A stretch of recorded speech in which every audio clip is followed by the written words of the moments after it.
આજરોજ Ankleshwar rural police station વિસ્તારમાં SOG ભરૂચની ટીમ દ્વારા એક એનડીપીએસનો ગુનો ડિટેક્ટ કરવામાં આવેલ છે, જેમાં બે આરોપી સુમન વાઇફ ઓફ સુભાષ શિવચંદ્ર યાદવ તથા સંજુ દેવી વાઇફ ઓફ કુંદન મદન રાય નાઓને ધરપકડ કરવામાં આવી છે।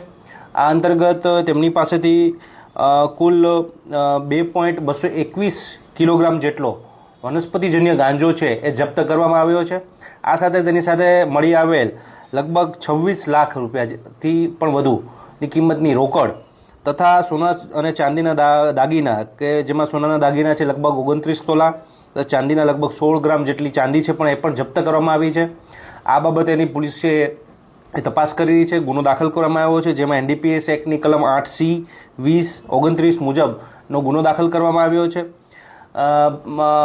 માનનીય મહાનિરીક્ષક શ્રી વડોદરા રેન્જ સંદીપસિંહ સાહેબ તથા એસપી ભરૂચ સાહેબ દ્વારા મયુર ચાવડા સાહેબ દ્વારા મળતી સૂચનાઓ તથા તેમની માર્ગદર્શન મુજબ આ ગુનો નોંધવામાં આવ્યો છે, જેમાં અમારો જે કેમ્પેઇન છે નો ડ્રગ ઇન ભરૂચ કેમ્પેઇન તે અંતર્ગત ખૂબ જ વિજિલન્ટ રહી અને આ બાતમી મેળવી અને આ એસઓજી ટીમ દ્વારા આ ગુનો દાખલ કરવામાં આવ્યો છે।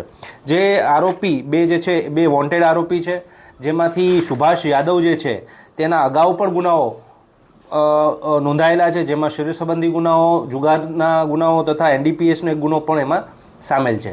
તેમને વોન્ટેડ જાહેર કરી તેમની પણ તપાસ હાલમાં ચાલુ